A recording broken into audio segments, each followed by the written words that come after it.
And so again, it's an old dated video. It's got old gimmicky stuff in it. But anyway, yeah. So I think it runs about a half hour, a little more than a half hour. And this is the companion handout that goes with it. And we'll talk a little bit about it.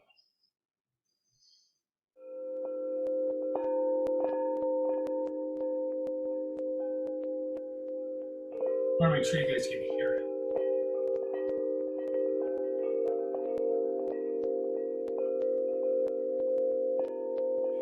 Sure.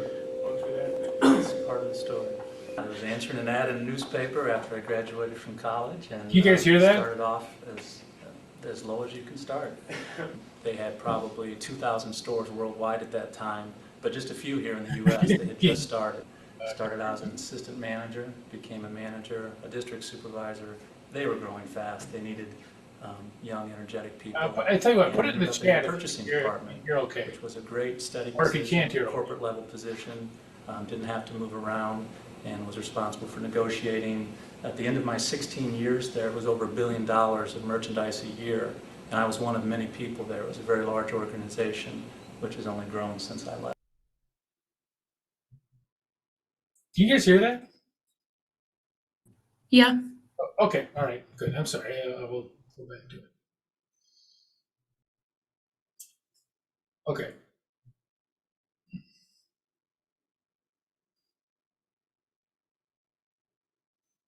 – 2006. That's when I was born. All right. Sure. It's part of the story.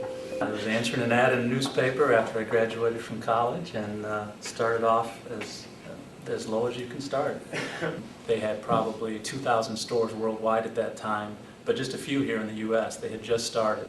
Started out as an assistant manager, became a manager, a district supervisor. They were growing fast. They needed young, energetic people, and ended up in their purchasing department, which was a great steady position, corporate level position. Didn't have to move around, and was responsible for negotiating. At the end of my 16 years there, it was over $1 billion of merchandise a year, and I was one of many people there. It was a very large organization, which has only grown since I left. But it was privately held, and that's the key to one of the things I wanted to talk about today. I had my whole corporate experience in a privately held company. One family owned it. It's a company that managed its expenses very wisely, never spent an extra penny on anything they shouldn't be spending a penny on, and they bought product correctly. You could negotiate in good faith with vendors. They knew that what you agreed to verbally was going to happen, and very importantly, at the end of the day, that their invoices were going to be paid on time. If you agreed to pay $1 for a bottle of vegetable oil, that's what you would get paid. You would always get paid on time. Aldi is a company that has operated that way and grown and been incredibly profitable doing that. The business model is very simple. Buy low, sell it at a fair price, hopefully lower than everybody else, and make your thin margin in the middle and grow off of that. Decided that maybe you would leave there. That's a very good question. One thing about Aldi is that they are so structured. There's a very clear corporate ladder that you climb. As an assistant manager in a store, you become a manager, then you become a district supervisor of 5 stores, and then you hit this director level. I had progressed through the first 3 up to the director level in about 5 years, which was about normal in those days as they were growing fast. Once I became a director of purchasing, I did that for 12 years, or 11 years, let's say. And the vice president that was over my department was the same age I was. There really wasn't much room for advancement for me at that point, so I could comfortably be a director for the rest of my life, always do the same thing I always did. You know, in my late 30s, thinking if I'm ever going to make a change, you know, that was the time. Got contacted out of the blue by a recruiter for Fleming, and they were serious. And the numbers they talked about were, you know, they asked me what it would take, is what it got down to. So I could negotiate a salary that was very comparable to what I had, and one thing that I had never experienced. I mean, they were a publicly traded company. They offered me these things called stock options, and that was an incentive as well. Fleming stock was trading at about $11 a share at that time, and had good prospects to go up. And here I was, somebody that had worked in a publicly traded environment, very close-knit, didn't talk to a lot of other retailers, and there was a real player out there, probably a Fortune 100 company at the time, billions of dollars in sales, easily 4 or 5 times the size of company that Aldi was, and they were serious. They had the right package, and also something that I had never experienced was a bonus. They would match his salary and offer a bonus. I was actually hired away to start a chain of stores very similar to Aldi. Originally, the purchasing office for this new chain of stores was going to be here in the Chicago area, so I got to stay here. When I originally negotiated, it didn't involve a move. I knew it could happen, but they allowed me the freedom to set up the corporate buying office for this little chain of stores anywhere we wanted. And fortunately, one of the executives responsible for this program at Fleming lived in the Chicago area. He wanted to stay also, so we set up an office in Northbrook. And I worked out of that office for a little over a year before it closed. It was a cost-cutting measure to close that and take all of the purchasing into their corporate office in Texas. And it was something that I always knew might happen, and it made sense. Fleming had actually moved its entire company, and this is significant later when you find out why people inside a large organization do what they do. Everybody from Fleming moved from the previous corporate headquarters in Oklahoma City to Louisville, Texas. The whole company moved. They leased a huge warehouse space. It was like an industrial park, and it became the corporate office for Fleming.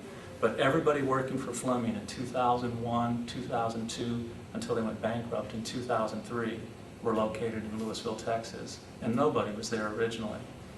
That's significant when you think of the pressure on people to produce numbers and why there were accounting lapses in the end that led to the downfall. The first meeting I had with Mark Hansen, and talk about why you would make a change, going from a little privately traded company, getting flown on a corporate jet down to have dinner with the CEO, and he's got this vision for a new store.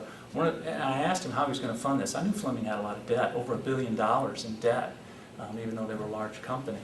I said, how are you going to finance these new stores? He said, well, we've got $450 million in free cash flow. There's plenty of cash out there to open stores. I was very naive, I should have understood that anybody that's dipping into their free cash flow to fund new projects, not the best place to find the money.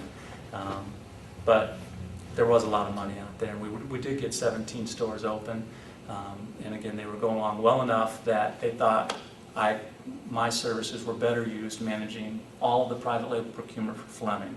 The reason for that is that they said, well, how are these guys with 17 stores buying a lot of items for a lower cost than what Fleming, this $15 billion wholesaler, is buying for? How can this little group get lower cost than the large group? And it's all comes down to that culture and business practices. I had learned at Aldi that you make your deal, you negotiate for the lowest everyday price you can. There's no funny money involved with that negotiation. Just get down to the lowest everyday cost you can. At Fleming, everything was funny money. You'd have an elevated list cost that you were charged for something. There would be all sorts of allowances that were negotiated below that list cost, and that's where they got in trouble. This gap between what the list cost was and what the true cost was and what it needed to be. It took a lot of energy for the buyers to negotiate that. It was a whole different mindset for them.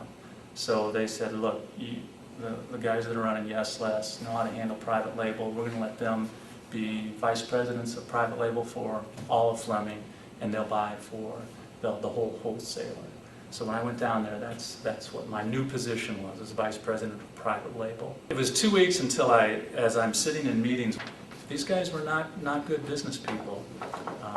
That gap between a list cost and what you actually pay got exaggerated, and these guys were masters at manipulating that so that a company could report earnings when it bought product instead of when it sold product. And that really is what led to Fleming's downfall. Here's the Wall Street Journal article from September 5th, and this is the last time I had something on. September 5th, 2002. It explains exactly what was going on with the vendors. It's a very accurate article because the main source was another vice president that worked several offices down from me. He left the company. He couldn't stomach it any longer. And he had an axe to grind, and a friend at the Wall Street Journal. And the information's 100% accurate. I have a lot of respect for the Wall Street Journal. It was a front page article, and it was 100% correct. The folks at Fleming and the culture there was that if you needed money to hit your earnings, you could always go back and deduct from the vendors. That was the mindset. Make a deduction. And from an accounting side, we had a controller in our group, and he would always sit there and shake his head and say, no, we can't do this, we can't do this. And somehow at the end of the day, you finally rework the language until it gets done and it gets booked. A few months after I got down there, Fleming signed up their biggest retail group ever. It was Kmart. Fleming supplied them all of the groceries and consumables in their stores, which is paper products, health and beauty care, soaps, detergents, things like that. A significant piece of business, about $3.5 billion as I recall. We negotiated for it. Had an internal project that nobody could talk about. They called it Project Blue, which everybody figured out as soon as you said the name from the old blue light specials. But they negotiated for that business, gave Kmart an incredible deal to supply them with all of those grocery products and consumables. My goal in that private label piece was now to make a program work with suppliers that could supply Kmart, could supply Fleming, and could supply the Fleming-owned retail group. All three, and the Fleming private label group. So we had to make everybody happy. Ice cream was a big deal. Ice cream is the largest frozen category. There's more dollar sales in ice cream than anything else in the frozen case at your grocery store. Well, our private label program was a mishmash. We had suppliers in different parts of the country, different labels all over the place. We needed to organize it, go to one supplier who could handle the business everywhere, negotiate the best deal, and make it work for everybody. What happened was Kemp's Marigold had the plant. They have enough plants in different spots in the nation they could supply everybody. They had great quality product, and they had a competitive cost. So we negotiated a deal. They also had incentive money. They had $3 million. They gave Kmart $1 million to make the change. You have to say no to your other suppliers and buy from them. They gave Fleming Retail Group $1 million because now Kemp's/Marigold is the supplier for the Fleming Retail Group. And they gave $1 million to Fleming Corporate for their private label group. So we had $3 million out there. Now what happened was in the fourth quarter of 2002, our CEO was out there talking to Wall Street saying, here's what our earnings are going to be, 56 cents a share or whatever. That's a rough number. This is what we're going to earn this quarter. And he trots back into his executive suite and gets a handful of guys around him and says, now, look at our plan. What are we really going to earn? And they find it's maybe 20 cents a share. So there's a gap. How do you make up 30 cents a share, in a very short period of time and hit the projection that you've given Wall Street? If you don't hit it, that your stock's going to tank. And the people will lose confidence in your company. Your credit can be downgraded. There's all sorts of negative things that happen when you don't hit your numbers. My response was always, well, let's be more careful with the numbers we give everybody. Nobody wanted to hear that. Our CEO was trying to turn this value company into a growth company, and he sent very aggressive numbers to Wall Street. So we had a gap. And what happens is Phil Murphy would come back from that meeting and say, okay, here's our part of what we have to fill. We need $30 million. Our group had to generate $30 million. So he goes, okay, there's about 12 of us in roles comparable to mine. What are all the deals you've got out there? And one of them that I put up on the list was, I said, well, we have this $3 million from Kemp's Marigold. It's a deal we've been working on for almost a year. The money's right here. It's cash. The money's there. But the question is, how do you account for that? If that's an incentive for a program that's happening now and in the future, how do you book that as income? And can you? The answer I was told 3 times was no. You can't book it as income. You have to take it as future earnings because it's for a program going forward. So Phil Murphy said, well, call it a rebate. Call it a rebate for business we've done best. We did a little business with Kemp's Marigold. already. Not everywhere, but we had done some business with them. He said, just call it a rebate and have them sign a paper telling you it's a rebate. I'm like, well, that hasn't come up before. I don't know if that's right to do that. So I talked to the sales guy that I dealt with. Is this something we can do? His CFO got back to him and said, no, we really shouldn't do that. And after going back and forth, Phil Murphy desperately needing that money because he's got to walk back into the CEO and say, we've got you covered. We've got $30 million here that we can book as income and hit your earnings number. And at the end of the day, after going back and forth 3 or 4 times with our CFO, whose name is also on that, who is it? Shapiro? Mark Shapiro? Is he on top there? Yeah. Yeah. Mark Shapiro was the chief financial officer. At the end of the day, I couldn't get it done. I said, look, everybody's telling me no. And I went to Phil and said, no, Phil, they're saying it can't be done. The money's there, but we can't book it now. So I'm done. And he said, just tell Shapiro to talk to Miracles about it. I said, well, okay. I said, they know something I don't, fine. So I had Mark Shapiro talk to Kim's Marigold, their chief financial officer. The next thing I know, there's a letter in front of me signed by the CEO of Kim's Marigold stating that this was some sort of rebate or something. And at the same time, their sales guy signed the agreement, the formal agreement, contract, that they were going to be our private label supplier. So, okay. I guess they knew something I didn't. Again, I was a year and a half, maybe 2 years out of working for a publicly traded company and never had to get involved with anything like that before. We'd always just negotiated and moved forward. And there was never any incentive money associated with any of the deals I had done before, but now there was. And this is the way they did business. I mean, this was normal, and it still goes on today. Super Value is the major wholesaler that does business this way, and CNS Wholesale, there are others.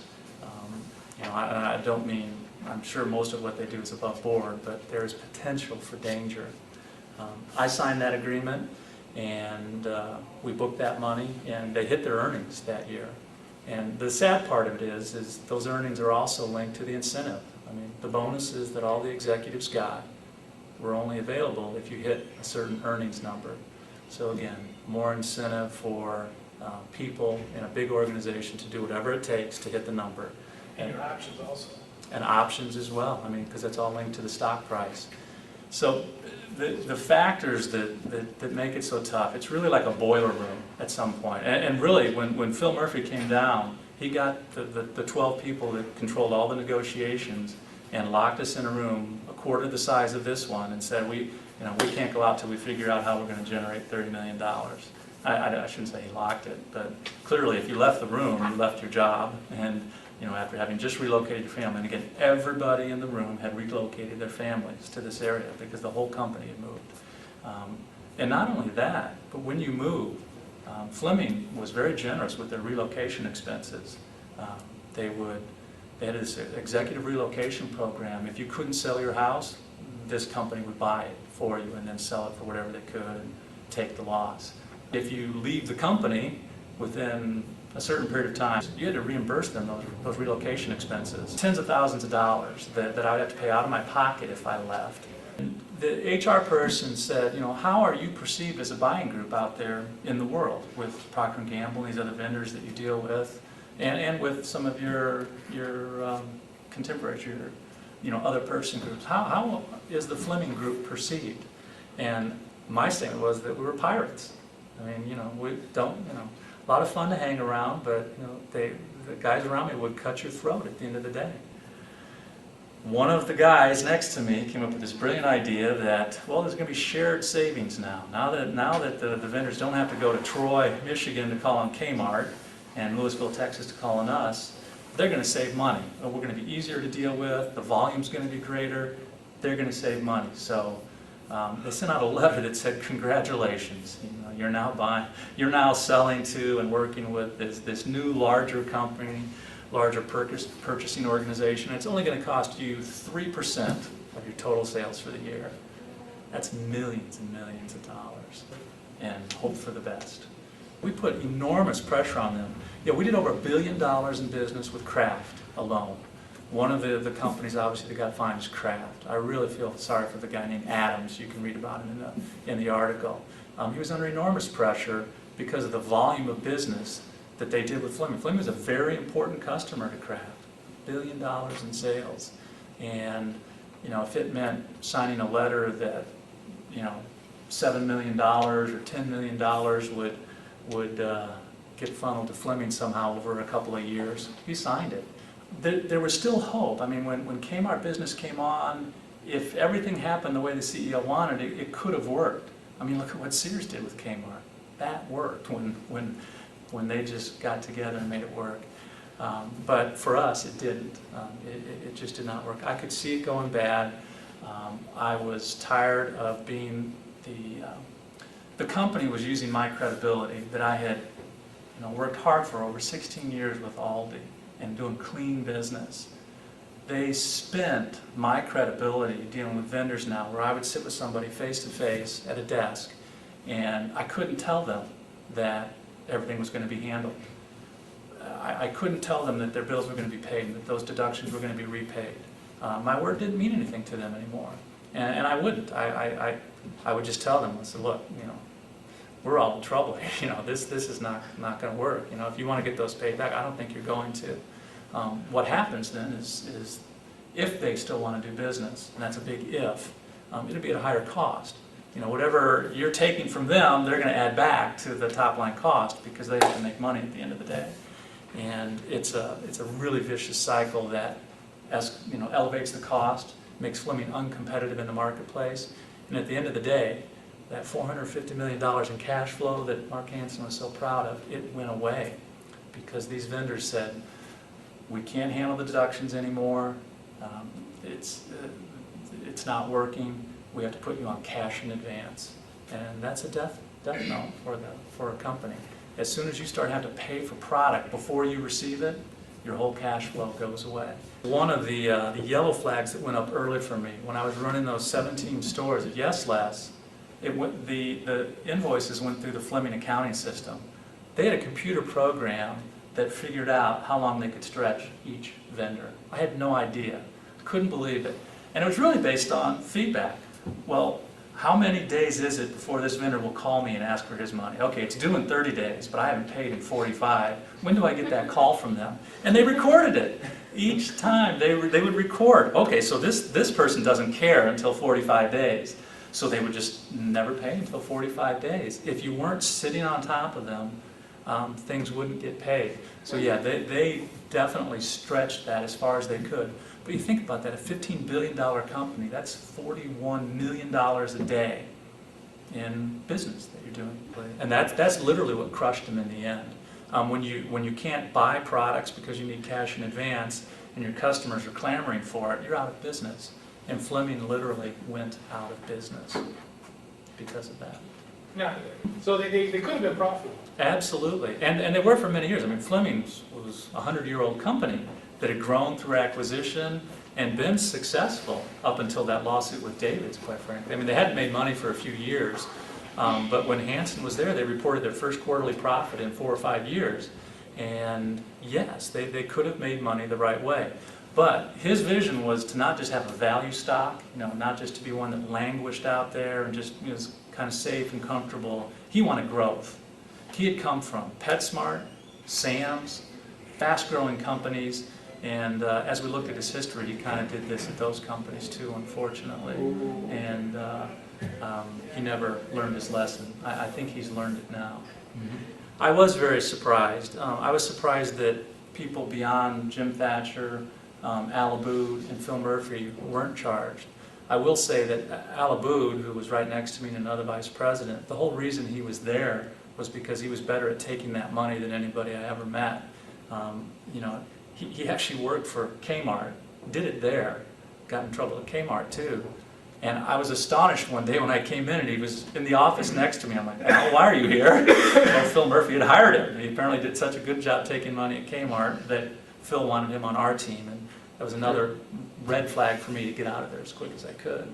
Yeah, I wish I would have stood up on the CEO's desk and said, look, this is not right. It's not right what you're doing to your own people, number one, putting me in the position where I have to again, spend my credibility to try to save face with vendors. And for the vendors who are our partners in business, we can't be in business without them, for sure. We're destroying those relationships, and it's not right. I can give you one specific example. You'll notice one of the companies that got fined there is Kemp's Marigold, a dairy. They got fined, the CEO got fined, their chief financial officer got fined. Personally, they got fined, as well as the company, hundreds of thousands of dollars in fines. That was a deal I did. I was very upset about that. My resignation letter to Phil, I worded it carefully. I was an English major in college before I started working in the grocery business. And one of the things we use when we analyze poetry, we talk about the gap between appearance and reality when somebody wrote a poem. And to me, that's what I saw Fleming, was this huge gap between the appearance that the CEO put out there and the reality of how the business was run every day.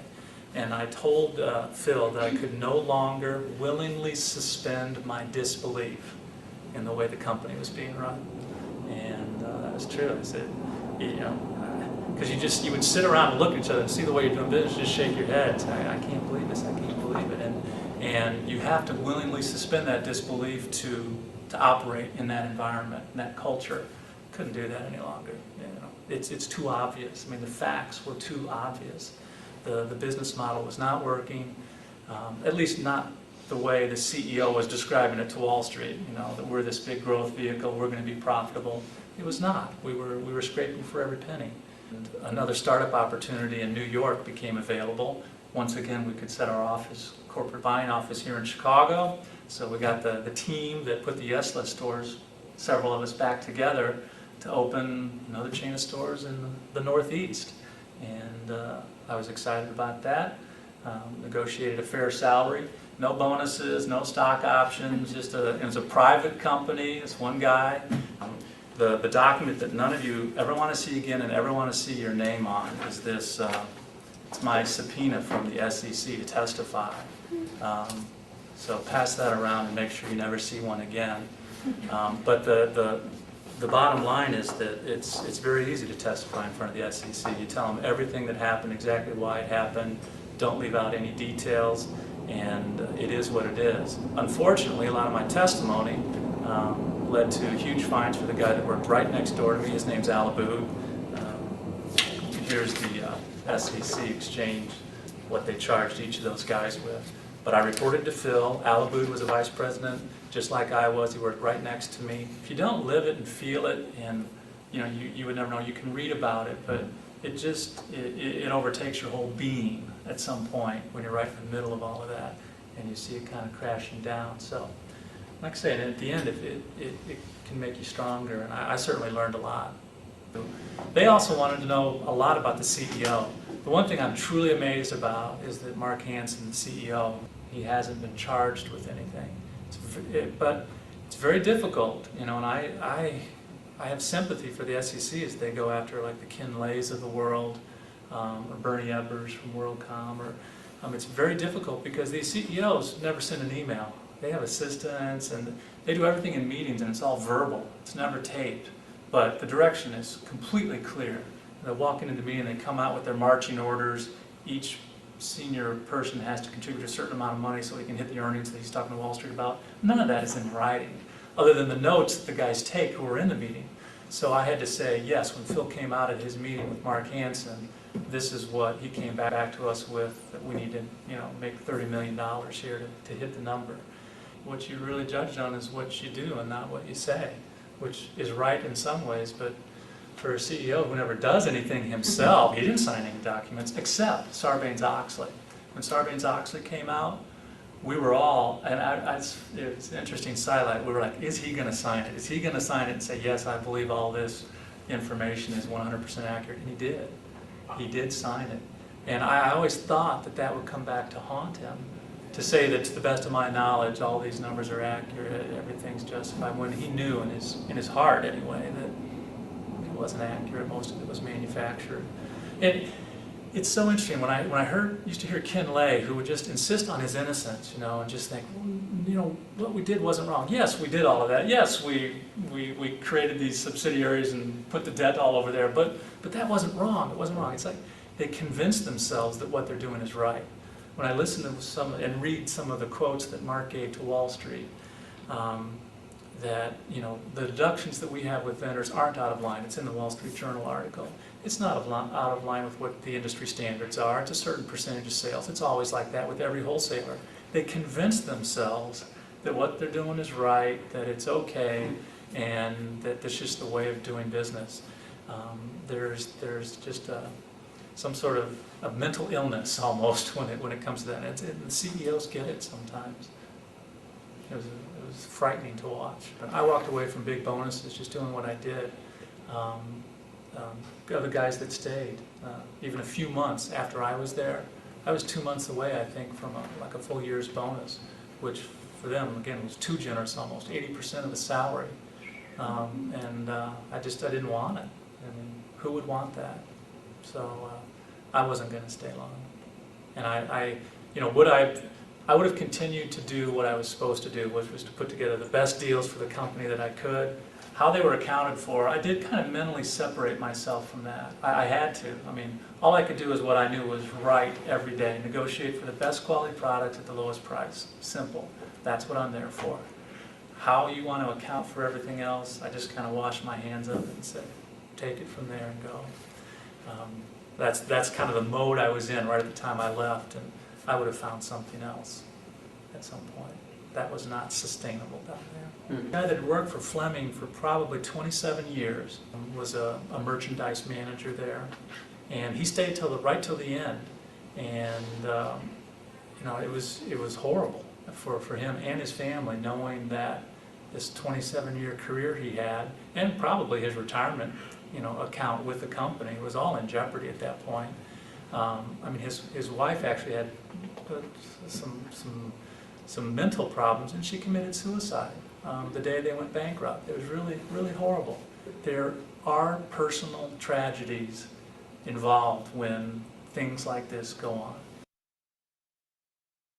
It might have worked. If Fleming had ever purchased Kmart the way Sears just did, you know, maybe their stock would be $100 like Kmart's and Sears is right now. But that didn't happen.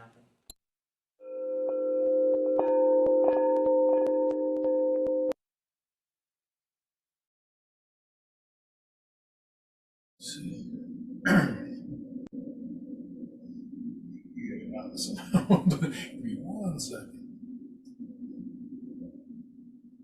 Yeah, so it was kind of a, there's a few really crazy things about this.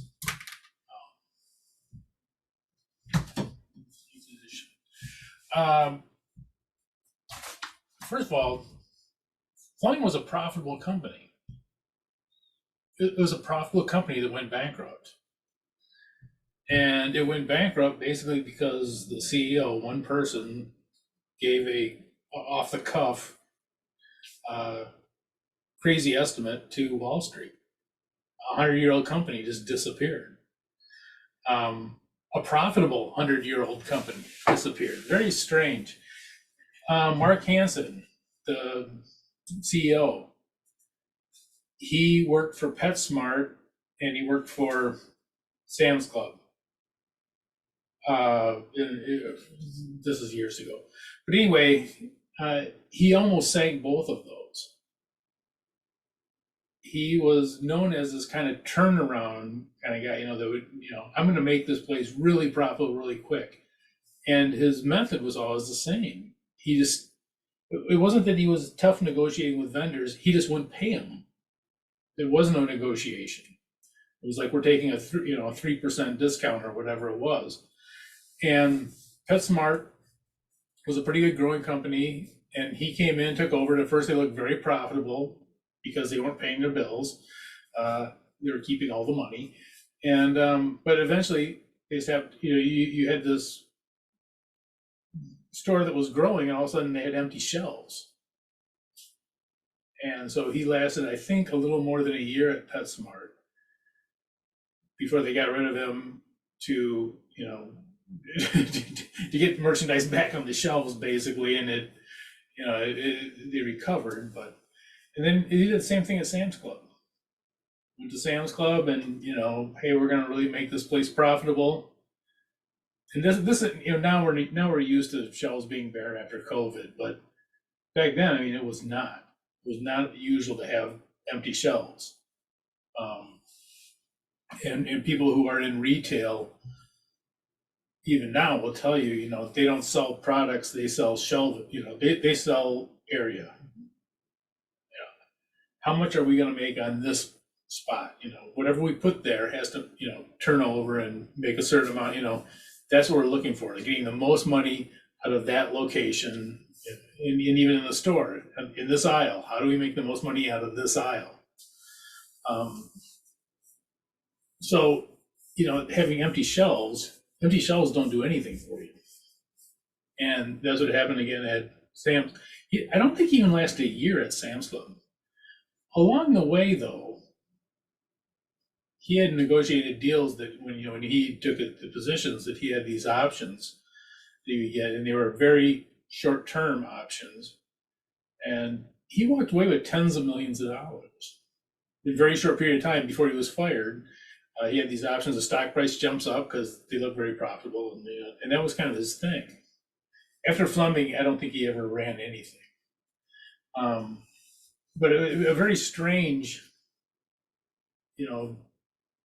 set of circumstances that they had. Now, you might be wondering, like they're talking about how you would take these 3% discounts and stuff like that. 3% isn't that much. In the food industry, that's massive. Food has a turnover that's huge. The margins are very little. It's not unusual to have margins of 1%. But if you turn it over 30 times in a year, okay, now you're making 30% on whatever you have in your inventory. So even though they're very small margins, if you turn it over enough. Now, if you have a 1% margin and someone stops paying you 3%, your 1% margin turns into a 2% loss times 30, you're losing 60% or whatever. So these are just massive things that, amounts of money that they weren't getting. When they talk about not paying 3% of it, it's huge. But the other crazy thing is how fast it happened. It didn't last a year from the time of the estimate, the numbers given to Wall Street. It didn't last a year. But we're not talking about something 5 years later it caught up with them. It caught up with them in months. Within 5 months, they were in serious trouble. By the time they got to 9 months, it was over. They couldn't pay employees. They couldn't pay for products. They couldn't pay. They couldn't pay for shipping. They couldn't pay anything.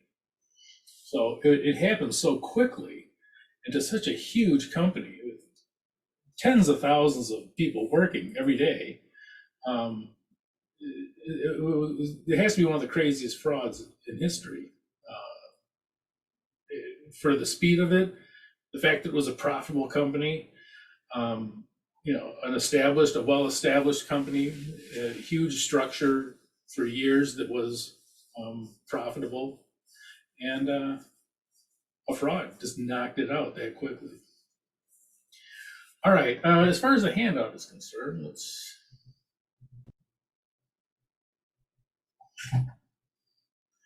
Okay, so he first worked for, what company did he first work for?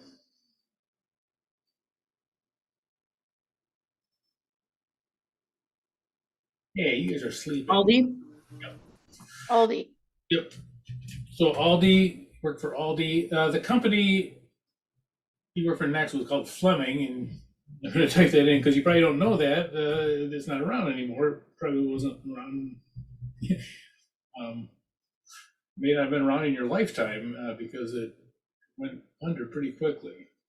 2003, it was gone.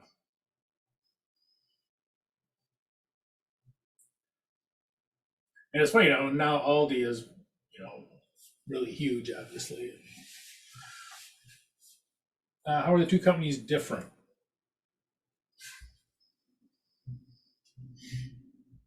Aldi's a privately owned company and Fleming was a publicly owned company. So this is a private company, and in our audit lingo, it was a non-issuer.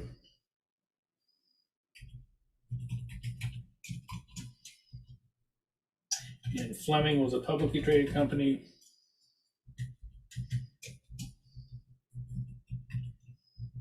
So it was an issuer.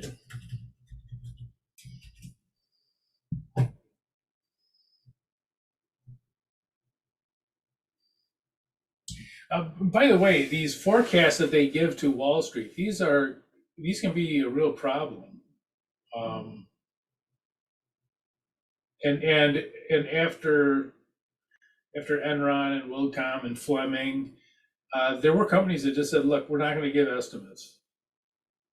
We're not going to give Wall Street said, "Well, the more information, the better. We just need information. What your estimates are." And some of these companies have said, "Look, we're not going to do that because you do that, and then all of a sudden you have to hit that number, and all sorts of things can happen that you don't hit that number, and then there's all these severe consequences. Legitimate things happen that you don't hit that number. Let you guys can make your own estimates, and we're not going to do it." So, and that was a good. It is kind of it's one of those things I often wonder why it's allowed, but it is. Okay, why did Anthony leave Aldi's?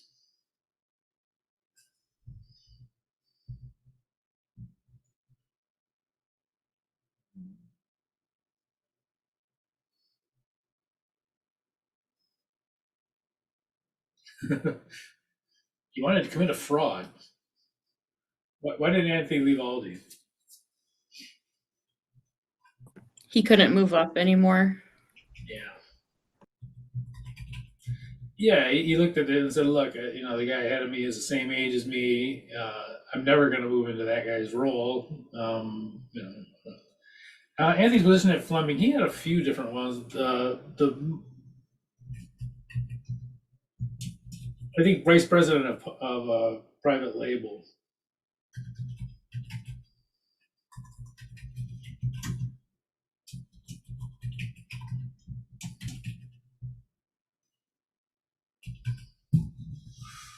Was his biggest one, I guess you'd say. And what pressure caused the fraud to occur?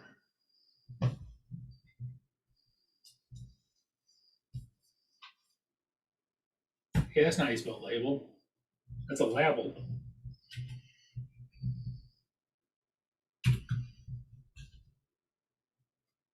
Wall Street, the Wall Street estimate.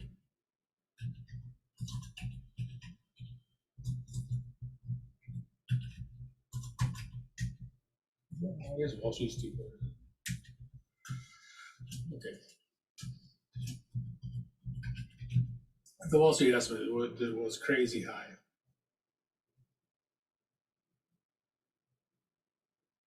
Just to let you know, the stock price, I mean, talk about like a roller coaster. Stock price when Anthony went there was something like $11. Okay. He's there like a year, and this fraud kind of rolls through at around that point, maybe a little more than a year into his tenure there. It rolls around, and the stock price gets up to something like $30-some a share, and that's when people with options and that started cashing in on it. That same year, it goes down to zero because they go bankrupt. So triples in price, and then goes to zero within a 2-year period. Okay. What was Anthony asked to do to perpetuate the fraud?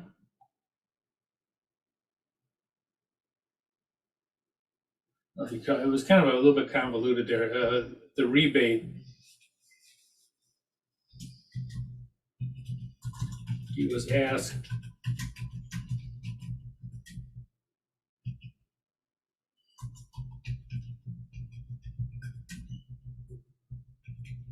to have incentive money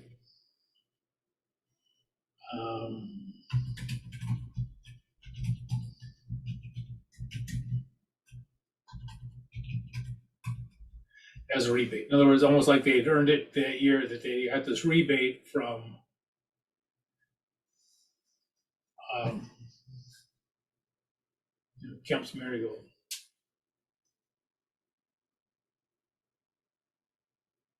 Swing probably for the yes.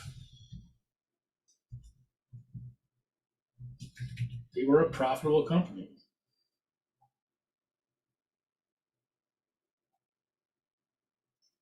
Why did Fleming go bankrupt? Same reason every company goes bankrupt. It goes bankrupt. Shortage of cash.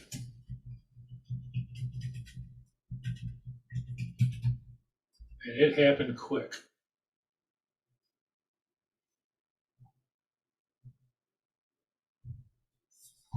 Okay, a more difficult one. Why did so many employees participate in the fraud? This is the one that to me is like the most interesting. And by the way, listening to Anthony, you may not know it, but Anthony is like the squeaky clean guy. I don't think I've ever heard him swear. He's the kind of guy that would go coach little league and do that was just him. How does someone like that get involved in one of the bigger frauds of American business? Why were so many people? Why did they participate in the fraud? Why didn't if someone asks you to do something illegal, most people, professionals anyways, would go, nah, forget it. I'm not doing that. So why did so many people do it? They had like a really nice relocation package, and the policy was you had to work there for a certain amount of time. Otherwise, you'd have to pay them back for everything. If you walked away, it was big dollars coming out of your pocket. If and it was very lucrative. He walked away from, I forgot what the bonus was. He walked away from like $120,000 bonus or something. He just didn't want it. He did walk away from it, and it becomes this enclosed kind of community where it seems normal. If everybody around you is doing it normal, it's kind of like high school. When you're in high school, every part of your life is at high school to a large extent. It's your job, it's your social life, it's everything, right? And that's kind of what these companies are. Companies are social organizations, and so it becomes normal. It just becomes normal for day to day that, oh yeah, we're going in there and we're telling these our suppliers that we're going to pay them X amount of dollars, and we know we're not going to pay them X amount of dollars. We can't pay them X amount of dollars. So but that becomes like the normal thing. So it is this kind of weird socialization thing that happens.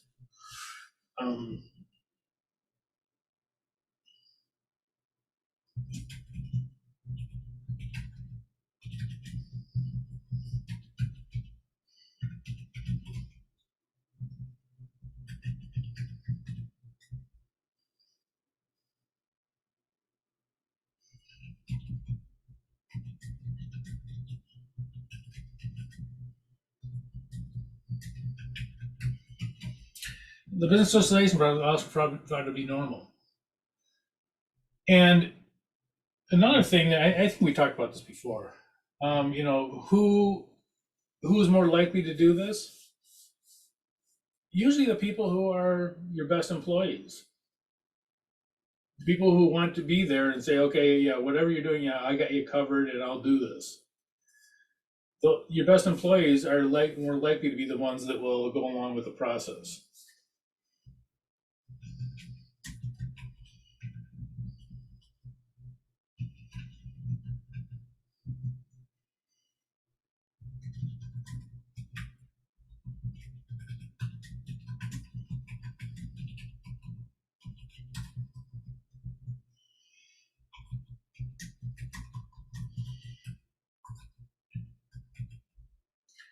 By the way, a somewhat curious side note to all this is that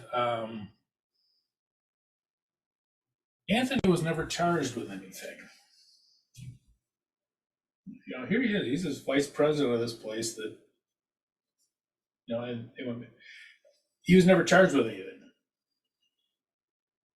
It keyed on that trying to get that thing, the incentive money changed to a rebate. His inability to get that done was the luckiest break of his life, because that his inability to get that thing signed kept him from basically getting huge fines and possibly going to jail and whatever else, because even though he tried to get it signed. And by the way, Anthony had no idea about accounting and that this stuff was illegal. It was like, and Tim was like, okay, what are we doing in accounting? Okay, he's a journalism major. He was actually an English major, a journalism major. He I don't know if he's ever had an accounting class. I kind of doubt it. He's been very good at, he's been very successful in business, and he still is. But I don't think he's ever had an accounting class. So the idea of making this look different, or okay, they have to sign something. Okay, well, it probably didn't really register too much with him. And the fact that he couldn't get it done, you can tell he almost like felt like it was a failure. Like, I don't know why they didn't sign it for me. But that's kind of like the mentality that they have it. I'll tell you something funny about, not funny, but sad/funny. People would ask him about it and say, well, did you know the fraud was going on? Yeah, everybody knew the fraud was going on. You worked there and you knew that was going on? Yep. and but this is what we take away from this as auditors. One of the very common things people will tell you who are involved in these kind of frauds, they say, why didn't you tell somebody? They said, nobody asked. One of the things you should always do when you're talking with employees is ask them, do you know of any fraud going on in the company? Employees will just sit there and not say anything. But a lot of times they won't lie.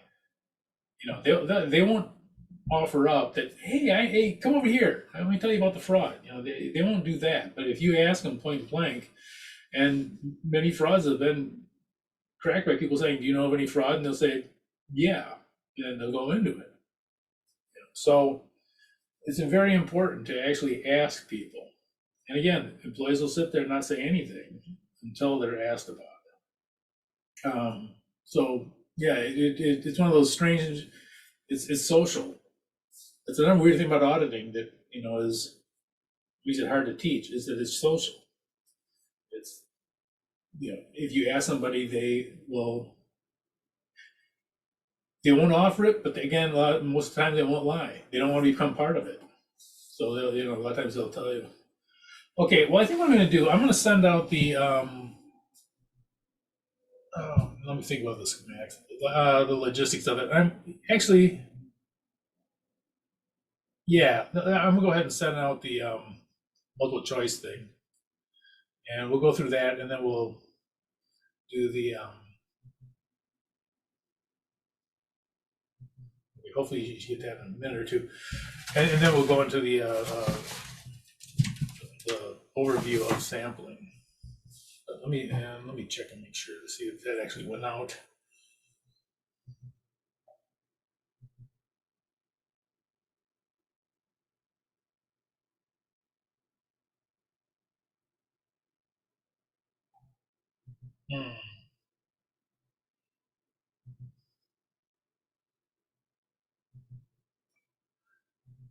I'm going to send it one more time.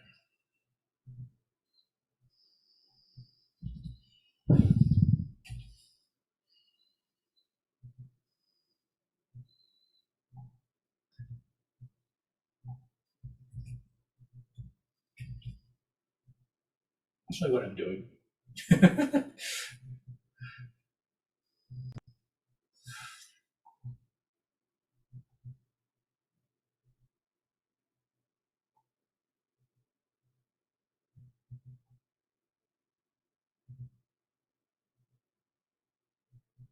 One of these should make it.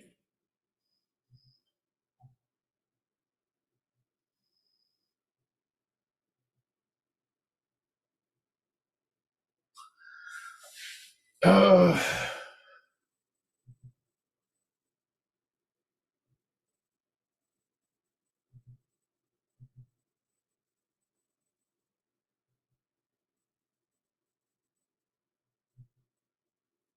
I don't know what to make of this. Did you guys? Has anyone actually got it? Did anyone actually receive multiple choice questions? I got it. Yeah. Okay. All right. Well, I'm going to go ahead and release the poll, and as you guys work on it, and you can also take a break. Take a break time. So yeah, you can work on that. Take a break and work on it, or come back and work on it now, and then take a break. However you want to do it.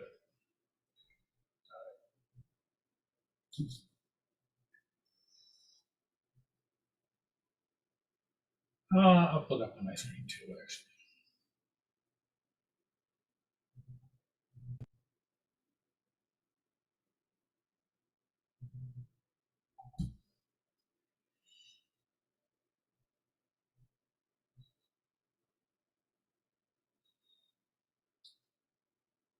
And we'll say I'll be back. Well, yeah, let's say be back at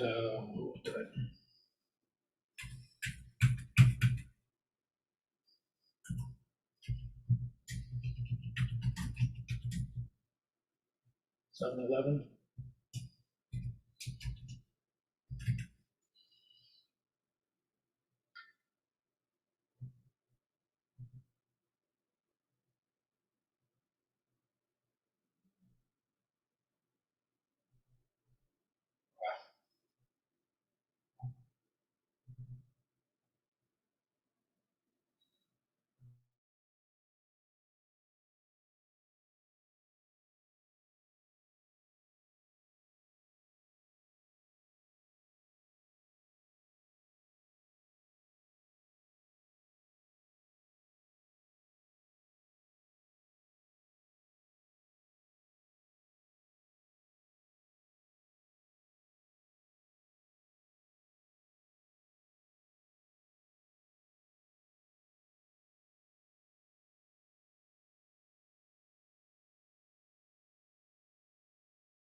Yeah.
Is there anyone still working on this?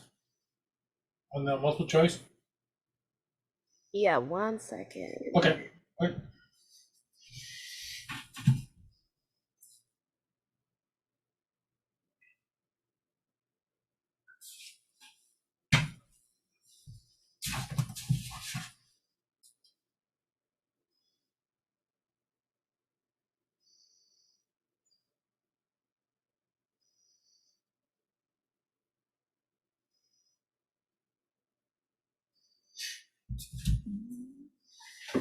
Okay, I think.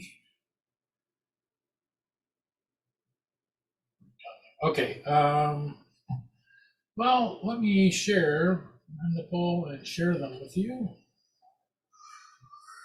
And we'll go through these.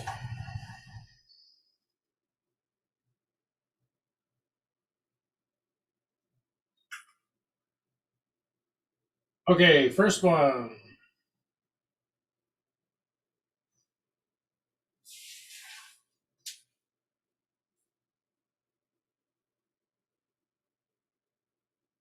Yep.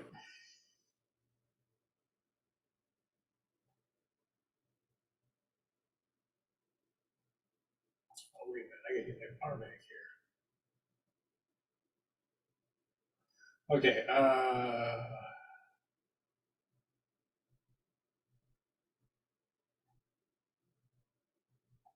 number two.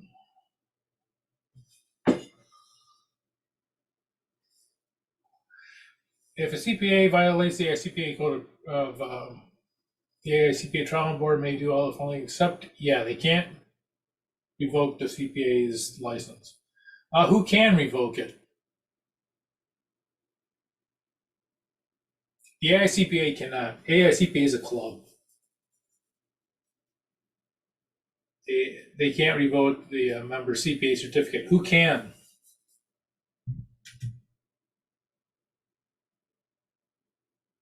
Remember? Is it the state? So only the state. So if Illinois issues a certificate or the license, Illinois is the only one that can revoke the license.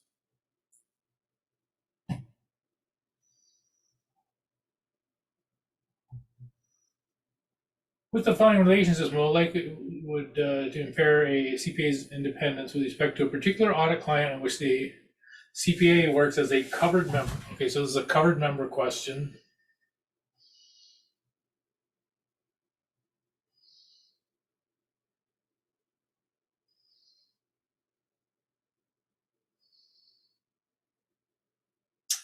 Good, B is the correct one. This is a friends that are close relatives, and they cannot be in a key financial position. Now, a president oversees the CFO and everyone else, so that would be a key financial position. C isn't a bad one. It as long as it's at an arm's length. For instance, if you're doing an audit of Bank of America, and your spouse has a checking account with Bank of America, maybe they had it for years and whatever. If it's a normal commercial, transaction, there's no favoritism or anything like that. That's fine. If it's just normal, using a normal for their services, you're usually okay with that. Okay.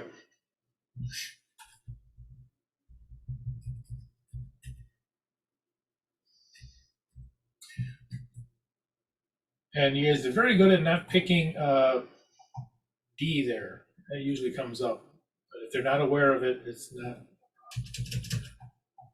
Look at the spacing on this thing anyways. Okay, 4. Which of the following attributes were closely stated by C? Yeah, independence. This is a very weird one in that, to be a doctor, you don't have to be independent. To be a lawyer, you don't have to be independent. To be a CPA, you have to be independent in order to provide the service for your client. You can't be biased. You're giving them an objective opinion, so you cannot be. You have to be independent, which is kind of if you're a doctor and your kid gets sick, you can't say, "Oh no, I can't help you. We're not independent." Okay, CPA the sole person. I place in trust as an educational trust for the minor child. Okay, right there we kind of know what the problem is. The trust securities were not material or material to the child's personal net worth. Okay. Yep, B. It's not a factor. Materiality is not a factor if you have one share, and the child is a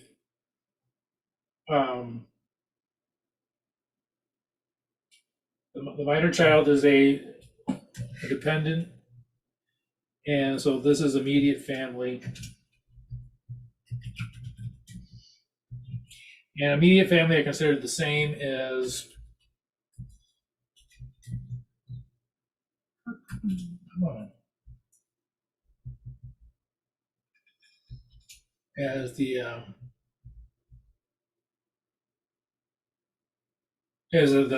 covered member themselves. So immediate family, your dependent child is the same as the covered member. Okay, 6. Yep, you can do bookkeeping. The AICPA allows it. The PCAOB does not. But the AICPA says you can do bookkeeping. You can't do any managerial duties. Authorizing transactions is a managerial duty. Creating documents is a managerial duty. Preparing and posting entries without the client's approval, that is a managerial. These are all management jobs.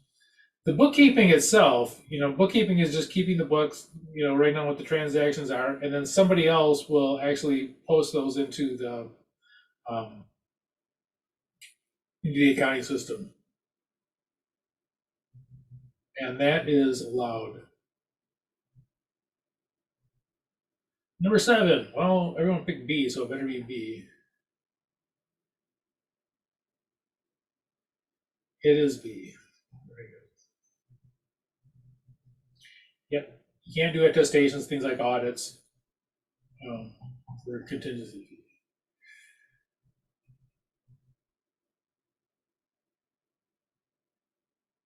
Which of the following acts would be most likely to be a violation of the AICPA's Code of Professional Conduct?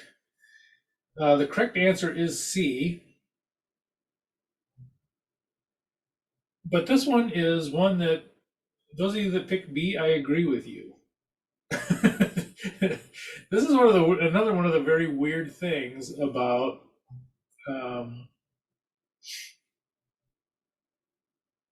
it doesn't seem like it should be allowed.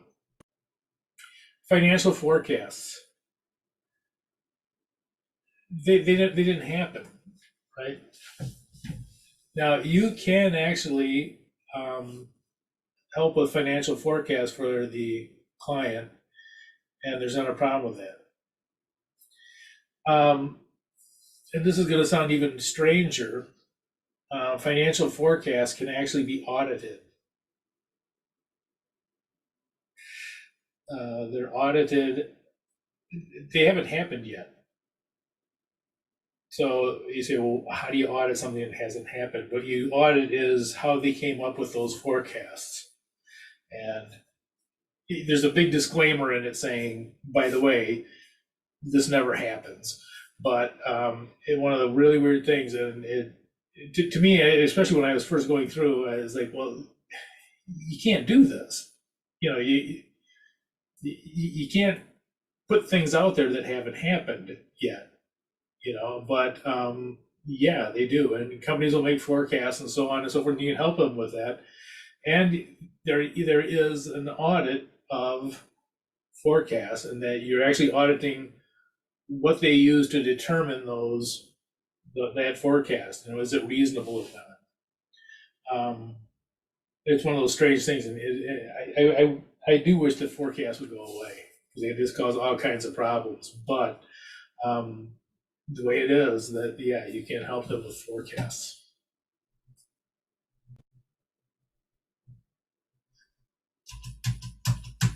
Okay. Well, we're doing 8 for 8 so far. Ooh, 9. 9 is a 3-way. All right. Well, I'll give you this one as long as it's not number 1. With the following circumstance, would a cover member be considered independent when performing the audit? Okay.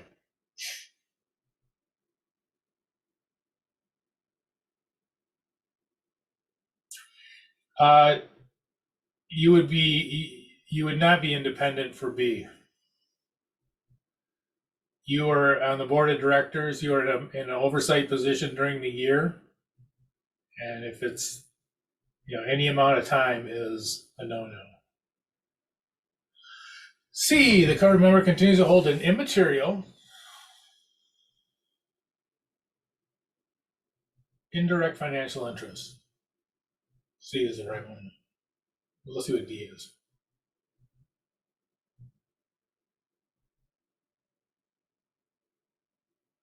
The covered member continues to serve as a trustee for the client's pension plan. Okay, it has the authority to make investment decisions. If you have management, that's a management job. Making investment decisions for their pension, that's a management position. It's C. So as long as it's immaterial and indirect, it's okay. If it's material and indirect, it's not okay. Okay.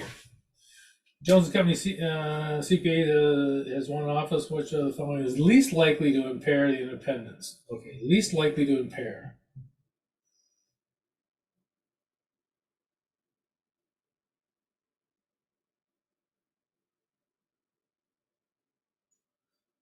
D is the right one. A might seem like an odd one. The client owes the firm 2 years prior years audit fees. I can't remember if I talked about this or not. I should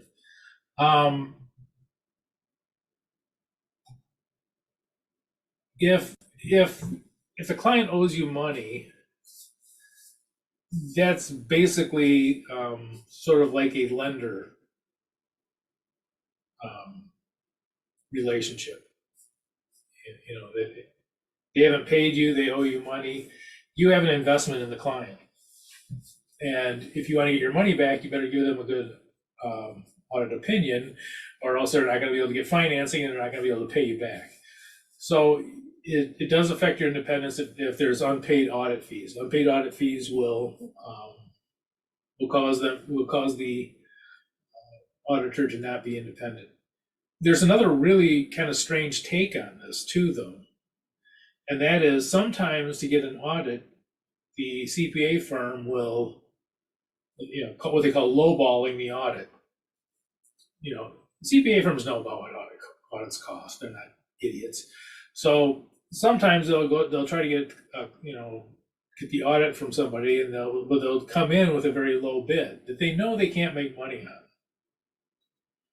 And then every year they'll bump the fee up 10% until after a year or two they're starting to make profit on this, and that it runs that course. But if you bid for an audit that is below what the actual cost is going to be, that could also be interpreted as a lack of independence, because now you have an interest, a financial interest, in keeping this client going, so that you can recoup that money that you lost by basically buying a client. So there is a kind of a strange one too, that even if it's not an unpaid fee, even pricing your audit too low on purpose is also considered a lack of independence. Does it happen? Yeah, I'm sure it does. But it is considered a lack of independence. All right, it's 7:36. I know I should chug on through the last 24 minutes, but I think what I'm going to do is I'm going to send out the exam, and then we'll just start with a clean slate next week. We'll start it on Chapter 5 and Chapter 6 go together, and sometimes I cover Chapter 6 first, sometimes I cover Chapter 5 first. It's like a chicken and an egg thing. Chapter 5 is on evidence. Chapter 6 is on planning an audit. It's hard to study evidence if you don't know what the audit is, where in the audit it fits. Why are you looking at this? When do you look at it, and all that? And on the other hand, it's hard to plan an audit without knowing, what counts as evidence and so forth. So I can't remember. I'll flip a coin next week though. We'll be covering chapter 5 or chapter 6 first, and then we'll also get into the overview. But I think I'm going to call it a night, and then and I'll send you guys out the chapter 3 exam, and it is due. Let me. Nope. The chapter 3 exam. I'll send that out, and it will be due on Friday. I have to look at my calendar. 20th. On Friday, 10. You had 10 days. Oh wait, I gotta stop sharing that poll, and then I gotta save it too.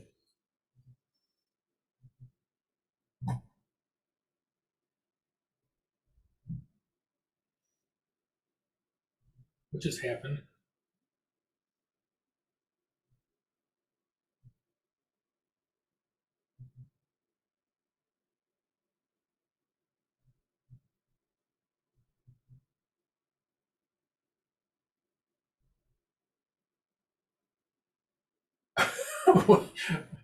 uh,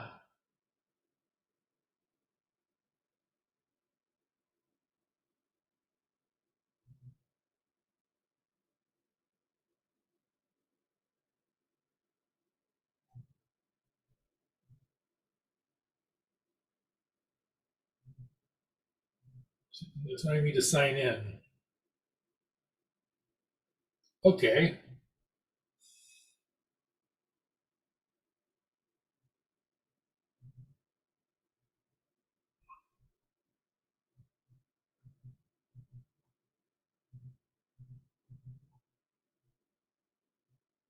What an odd thing to ask for. Okay, so all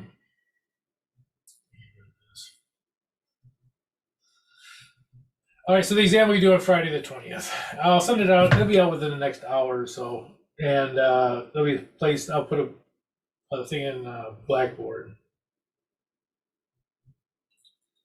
So and we'll do the rest of it. We'll do this other stuff next. Any questions? Okay, short class. Everybody enjoys a short class. I know I do. All right, I will see you guys in a week's time, and I will send that exam out hopefully within like an hour. We'll get it. Any questions? I don't know why I asked that. No one ever asked. All right, I will. I'll see you guys in a week. Yeah. Thank you. Thanks, Professor.